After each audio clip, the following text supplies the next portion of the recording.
Welcome back to yet another Mission Accepted podcast. You are absolutely on a mission. I love our audience, and we know that you love us too. So we so appreciate that. We continue to bring the most incredible people that are making you feel different things. I mean, that's it, right? You take the mission and then you're on the road and you're on the journey. And sometimes there's no looking back. But sometimes it's great to hear other people on how they started, what they did, and how they're experiencing their mission. So today, my friends, you are going to be, as you leave our show today, feeling so much more creative. The world is going to sparkle a little different for you after you leave this show and you look forward. So thank you, listeners, and thank you, viewers. We so appreciate you. I am excited today to meet somebody that I actually met on another show. You've heard us talk about Brian Sebastian here. Now you're going to hear us talk about Howard Wiggins because I met him. He was co-hosting this incredible show with Brian, and it was a plethora of us just getting down and getting creative and talking about life. And so I was like, I want that man on this show. And so fortunately for us, I will say he has an abundant schedule of the most incredible things that he gets to do in his life. We're going to find out how that all started. So Howard, welcome to Mission Accepted. Welcome. I'm glad to be here. Absolutely. Well, look at so this is quite an accolade. So you're talking to a man who has been listed as in the top, like the world's leading top 35. Is it top 35 of the most top world's leading interior designs by Andrew Martin, Volume 3. And he has written a number of books about creativity, design, and we're going to get into that a little bit today. But Howard, why don't you tell us, what was it about interior design or being creative that pulled at you? How did this all start? Actually, it started off, I went to college to become a veterinarian. And I called home and I told my parents, I said, I don't want to be a veterinarian. I don't know why I thought it was just little small animals. I wasn't counting the barnyard animals. And they said, well, there's a design school opening up down the street called O'More. And do you want to go to that? I said, sure, because I've always been interested in interior design. So I did that, and that was my love. But the interesting story of that, how it started, was my father was famous. He played steel guitar with Eddie Arnold on the Grand Ole Opry. Actually helped create the Grand Ole Opry. And my mother in my childhood decorated the house 4 times. The last time she hired an interior designer. And as a child, I could tell the difference between my mother's no taste and his great taste. And even today, the colors that he did my room, they've been my colors all my life. I haven't ever changed them. They're my colors. And the interesting story of how it kind of got created, my mother had, like when she had decorated the house for the 4th time, my dad came in from off the road and he walks into the house, and I'm talking everything is new. The TV, the recliner, the artwork, the upholstery, the tables, the lamps, everything. He goes and turns on a brand new TV set and goes sits in a chair. And mother said, don't you notice anything? He said, did you get your hair done today? And I'm like, okay. So, oh my gosh, that's amazing. Funny. That's amazing. So interesting. Yeah. From veterinary, from wanting to be a vet to, hey, there's a design school. Hey, let's go there. And for you to even observe the difference between your mom's design and, this professional's design, and that somehow impacted you. It did. It really did. Wow. And it's been my love all my life. I mean, I do the same thing at work as I do on my day off of work. I like to go shopping, and I want to shop all the time. Okay, so do you ever feel like you have no more availability for the things that you see? Sometimes I'm a big art person, and I'm like, I got to the point where I was putting art under the bed and then putting out art for a while. And does that ever happen to you? Well, I'm in my home that I've had. This is the second home I've ever had in my whole life, and I've had it for over 40 years. And I have I still find places to put art. I did put one on my ceiling going down the steps the other day. I've got it, and that also created my look of stacked and layered because I have things on the floor leading your eye up all the way up to the ceiling. So yeah, when you run out of room, you create room because I've got to have that fix, that adrenaline. Hmm. I think too many people go with trends and they'll get rid of something just because it's 10 years old. And I think, well, that's not the way they do it in Europe. I mean, in Europe, if you live in an Irish cottage, you keep that Irish cottage look. You don't create it with a new trend. And trends are called trend because they come and they go. And I tell people all the time, the most beautiful homes look like they're created over time, not done at one time. So if you think about it like a wardrobe, if you like what's in and it looks good with what you've got, add it. If it doesn't, don't, and don't go all in on the trend. Just do a little bit of it because the way design pendulum goes is just like fashion. What's in goes with what's before and will go with what's coming. So long as you're just doing a little update every now and then, you're staying on track. Oh, well Mm-hmm. said. Well said. Okay, I'm sure I can find a few more spots for a few more pieces of art. It doesn't help that my son's an artist, okay? It's like that doesn't help whatsoever. But look, you just Yeah. said two words that you said stack and layered. Now, if I'm not mistaken, you have a new book. Is that not what your book is called? No, that's the new look I've got called Stacked and Layered. That's just a design Oh, that I made up. I have an old book that's out of press called Recognizing Mistakes That Everybody Makes and Everybody Does. And it's one that took me a lifetime to get the idea for it and took 2 years to write. But I really want to republish it because at the time I did it, I didn't have great pictures. And I really rather have great pictures and do it again. But basically, I'll give you one little scenario. The difference between a professional and a non-professional is I ask people, if you had to put something in a corner of a room, what would you put in a corner of a room? 99% of the people will say a plant. So they'll go and look for a plant. There are hundreds of things that go in a room. You can put a table, a chair, a floor lamp, a grandfather clock, a fountain, a statue, a pedestal, and it just goes on and on and on. But you don't think of all the possibilities. So as a designer, I'm thinking, out of all the possibilities, what's the best choice? Not the first thing I think of. oh, well said. That's true, right? You're Mm-hmm. like, oh, we need to fill that room, so let's go get and it's typically the thing that you see all the time, and you just assume if Correct. you're not a designer, you assume Mm-hmm. that's the best thing for that. I have to tell you, I have this thing for architecture, and when I flew a lot for work, that was the one time that I loved buying magazines was from the airport, and I would always buy Architectural Digest and just look at the pictures and love the paper and look and see how it feels and what's possible. So, so you write this book about things. So, what's a couple of other things that we automatically, if we don't have that natural aptitude for creativity and interior design, what are some of the things that people, or other things that they do that's fantastic, or it's a Well, step? one of the things it gets on my nerve is everybody nowadays goes to Pinterest and all these to get ideas. And I tell them, that's like if you look at something on Pinterest, that's like you looking at a fashion magazine and you want that dress on that model. That dress won't look the same on you as it does on her. It's two different scenarios.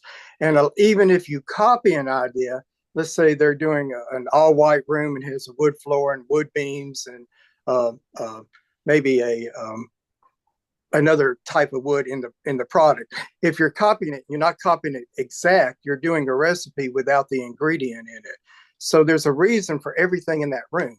So if you just do part of it, you've got it unfinished. You didn't do the create it the right look.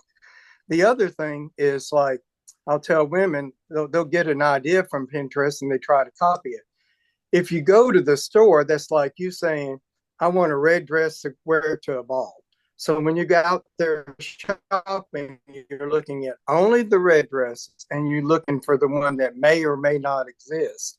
So if you go with an open mind to what's my possibilities for my room, and out of these possibilities, what's my best choice? You'll come out with a better room and one that doesn't look like everybody else. Right. You know? Wow, that's fantastic. That's fantastic. So how long have you been in this world of creativity? So if you changed careers when you were younger, and I don't, I dare Yeah, not ask how many years you've been on the planet, but how long have you been in the world of design?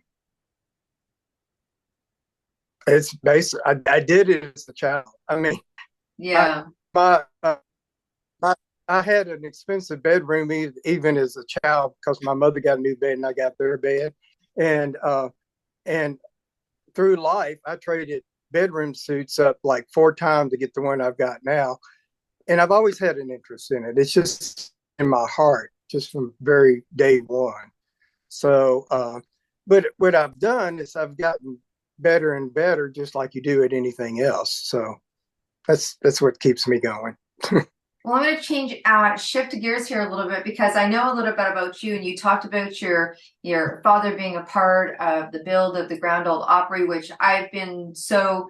That was one of the highlights. I mean, I was raised on Glenn Campbell. He used to have a show that he did. I think it was after for us Hockey Night in Canada.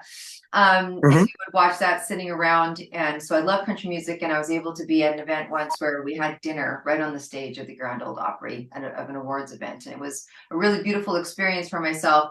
But you have a Dolly Parton story. Boy, do I ever. I met Dolly Parton before she was, or right as she was becoming famous. My dad had a company called Grammar Guitar, and Dolly and Porter were playing the guitar, and Dad took me to Dolly and Porter TV taping. And I met Dolly right after the pictures, and I just fell in love with her. And I saw her every Saturday night because they would both do the Opry together. And we talked behind stage several times, many times. And I remember things that she taught me. It's like she told me one conversation. She said, "Howard, when my career is over, I'm going to write children's books." And I remember that. And of course, she did the Imagination Library. Uh, Later on in life, I had a car accident and I broke my neck and I cut my ear. And I was in the hospital for, I think, about 3 months. Dolly came to see me with a girlfriend and her sister Stella, and this is the best story of my life. And so I was in traction, so my head was in a brace, and I was looking straight up. And my parents were sitting at the foot of the bed, and there was 2 chairs on the side of the bed. And Dolly was standing up, and my father asked Dolly, "Would you like to sit at the foot of the bed?" And I said, "Yeah, Dolly, sit at the foot of the bed so I can tell everybody I had Dolly Parton in my bed." So, but because I couldn't turn my head, she stood in the chair over my head. So I get to see a view many men don't get to see. I just loved it. And then my dad told me that as he walked them to the elevator, there was this young couple about to get in the elevator, and this guy was going to get in, and his girlfriend or wife pulls him back and said, "You're not getting in that elevator," with all of them. And then I had a male nurse that came and gave me my vital signs, and he took them, and then he started to walk away, and then he forgot what they were. He got him all frustrated. So, but anyway, and I remember one time, Dolly's always been friendly. I mean, I had dinner with her once. When she was starting out, she had a concert that she did at her hometown to raise scholarships for people to go to college. And she took her bus with her crew in it. And then there was another bus that was just friends of hers. And it was like RCA secretaries and myself and just personal friends.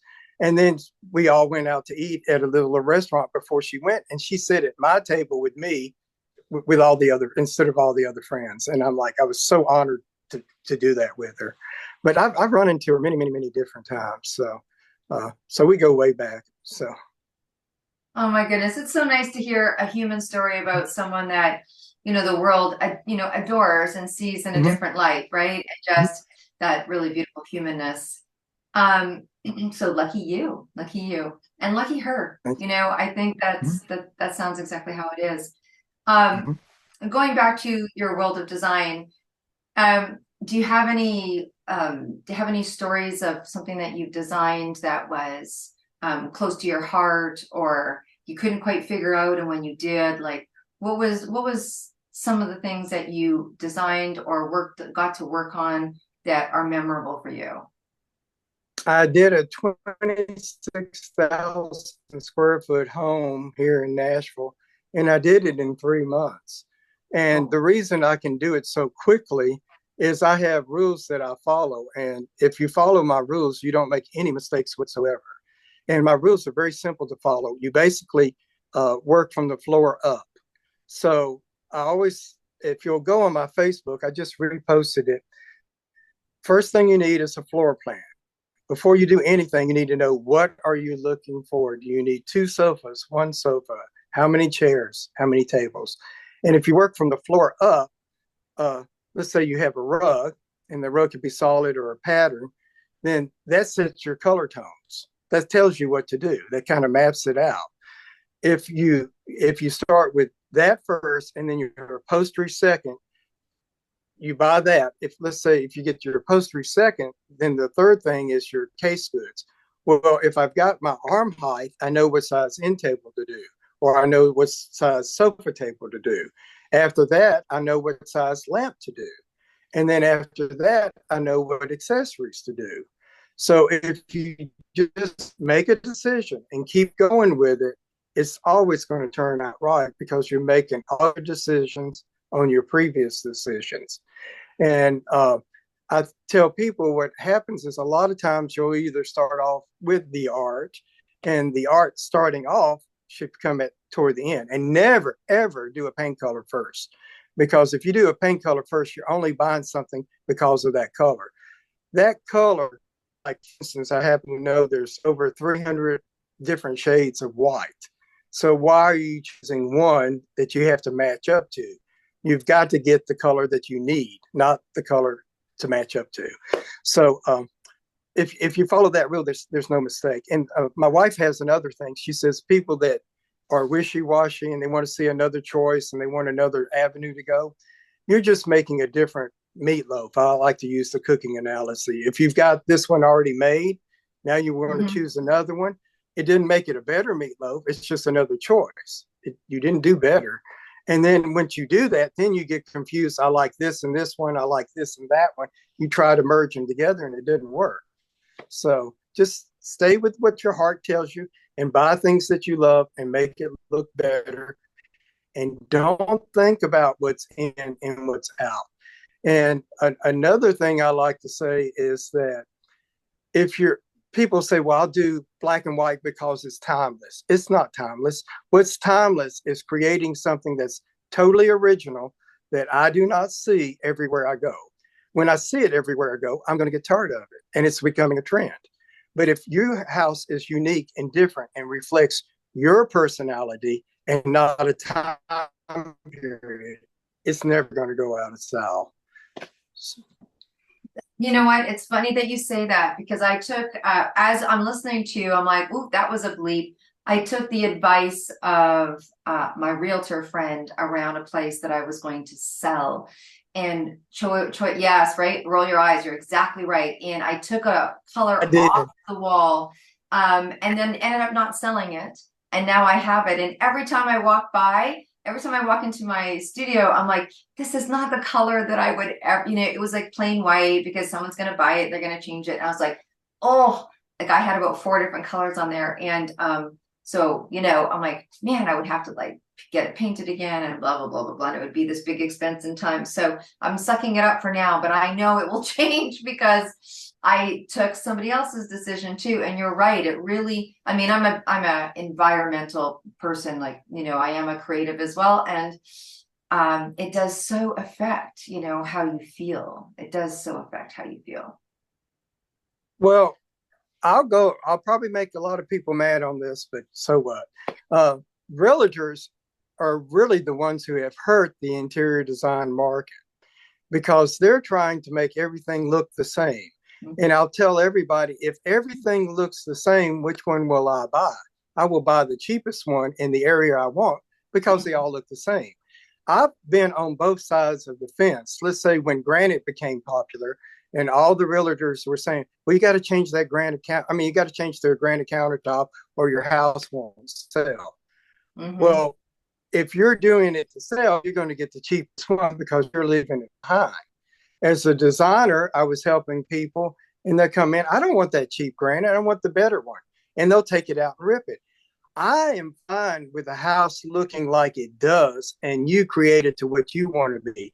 Because the first thing I'm going to do anyway is going to paint. I don't care if it's white, I'm not going to leave it white. I'm going to make it my colors. And why does everything have to be contemporary? Not everybody's contemporary. I don't mind. I don't care what it is. I can see beyond that. That's the way we used to buy houses. Now, that does bring me up to a really good story. I want to talk about white trim and white ceilings. I've never done either one of those in all my life except one time.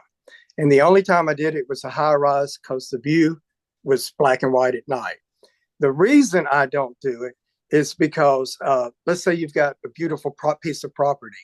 And if you think of it like I have a landscape picture, would you put a white frame around a landscape? No, you would look at that frame. You want the molding to complement the room, not to overshadow the room. Wow. And an example I give on that is back in the 60s when the girls wore the blue eyeshadow and all you saw was blue eyeshadow. Yeah. When I walk in a room and all I see is white ceiling and there's no white in the room and white molding, that catches my eye. That's the absence of color. So I don't want to see that first. I want to see your art. I want to see your furniture. I want to see the room. I don't want to, first thing I look at that molding. But the reason people do it, and I'm going to explain the reason. If you look through history in the 1700s, when we became more civilized, you were either rich or you're poor. So if you were rich, you made your trim look like marble or malachite or some expensive material because you lived in a big castle or whatever. And then in the 1800s, America started becoming rich on farming. If you look at historical homes, all your trims and your rooms are different color because they didn't have stores. So, and you didn't have, you couldn't go out and just buy a sofa or buy a chair when you wanted to. You had to have it made and stuff. So somebody like myself would come around and say, all right, you've got a red sofa and a blue chair. Let's do this wallpaper and pull these colors together. And it changed from room to room. Then the 1900s came and we had American craftsmen. And then we started doing real wood molding, and it was cherry and walnut and all this beautiful details. Then the wars broke out. When the wars broke out, the soldiers came back and they started families and they started doing white trim. They did white trim because it was cheap. They could pop them up fast. White goes with any color. They could paint their house anything they wanted. It continued on because America got richer and the houses started getting bigger. Well, we didn't show them stage. So as a builder, and it's an empty house, they started putting in dinner work and egg and dart and all this beautiful molding and raising the ceiling. So when you walked into an empty house, that trim caught your eye and you say, look at the detail this builder put in this house. He must be a really good builder. And you kept it. I don't want to walk into anybody's house and see that trim over the artwork and the furniture. It should complement it, not take your eye away from it. So that's why. And I don't know why people don't even question it anymore. They just, because everybody's got it, everybody does it. We're such followers instead of being leaders. That, you know what? And it's true. And I think it's one of those things that people don't note because they don't have your eye. Mm-hmm. Because it's become so standard, the standard policy, right? It's almost been like, it just seems like it's part of where you build from, that it doesn't seem changeable. I think that even when you're talking, I was like, oh my gosh, you're so right. Like everywhere you go, that's just what it is. As we start to wrap up here, I have a fun question for you, but Is there anything that you would like to share with us about what you're doing, what you've done, what's going on for you right now before I ask you a completely different question? It's just low battery. I don't know why I got low battery. Can you still hear me? Yeah, we can still hear you. Okay. Okay. All right. It said low battery on my end. Yeah. Anyway, yeah, I'm 72. My life is taking a different direction with Brian on movies, review, and more. I'm doing acting. I'm doing modeling. I'm going to make a big move and move to Chattanooga within the next year. I may open up another shop at that time.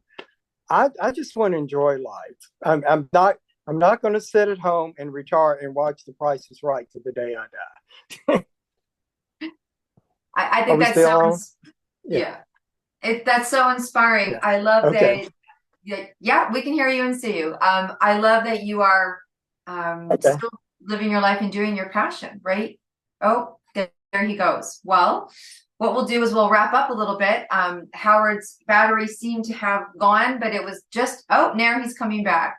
We were talking about how he was living life and continuing to live life as a creative. What a really interesting story about that young pivot and writing books and being recognized for his work and now acting. And are you back with us, Howard? There you go. We can see you. I can hear you. I can't see you. Okay, I well, can hear that's you, but fine. I We can't can see see you. you. Yes, I'm back. We can see you. So Okay. in wrapping up the show, it was lovely to hear. So yeah, you're like last time we chatted, you were getting into acting and your world was expanding. And like you said, you shared that you're in your 70s now and your world is still continuing to blossom. Yeah, and I dance a lot too. So if you go to my Facebook, Yeah. Brian has me doing a James Brown dance that's got over 200 something thousand views on it already. So it kills me. Actually, I like being with younger people and older people. When I'm with people my age, they feel like they're my father. You know, Yeah. I feel younger than they do. And, yeah. Absolutely. Well, look, and I'm going to ask you one question because I know that we're coming to the end here and you're hanging on with a little bit of juice on your iPad. So my question is completely different. It's not about, it's not about design. It's not about taking the mission in life. It's about one thing. If you were on your way to a desert island and it was you, and you were going by vacation and you had room in your suitcase for one album, one vinyl, and you couldn't imagine not listening to that vinyl, what album, song, or singer would that be? Probably be Susan Boyle. Oh, Susan Boyle. She's amazing. Oh my goodness, you have to look at her up. She's got quite the voice. So I think, oh, there you go. Howard, you just keep popping back into my life. Okay, so I don't know if you can hear Howard, and it looks like he's popped. Okay, I can hear. You can hear. Okay, well, we're going to wrap up. I was saying that Susan Boyle has such an incredible voice. Correct. I love it. Yeah, yeah. It evokes feelings and emotions for sure. For sure. So we're going to wrap up. We're going to thank our audience for hanging out with us today. Howard, it was incredible. And you do have a very active Facebook. We're going to put all of that information in the show. Also, you co-host, with Brian Sebastian on Hollywoods and more. We've shared some time together. I look forward to sharing even more time with you. Thank you for sharing your insight on design. I think we're all going to take a look at it just a little differently. I might go change some things and stop looking at Pinterest. Okay. Yes, thank you. Yeah. And if you ever redesign that book, sorry? Okay. And it's movies, reviews, and more, not Hollywood. Movies, reviews, and more. Yeah, movies, review, and more. Yes, thank you. Thank you for correcting me that. Movies, review, and more with Brian. So audience, thank you so much. If you want to be sitting here sharing your story the way that Howard shared his, We'd love to have you. Thank you so much for continuing to be such incredible guests. And until we see you again, which is going to be next week, come back next week and meet yet another person who's taking on the mission, just like so many of you out there. Then until then, you be well and you stay groovy, and we'll see you soon. Bye for now. Bye.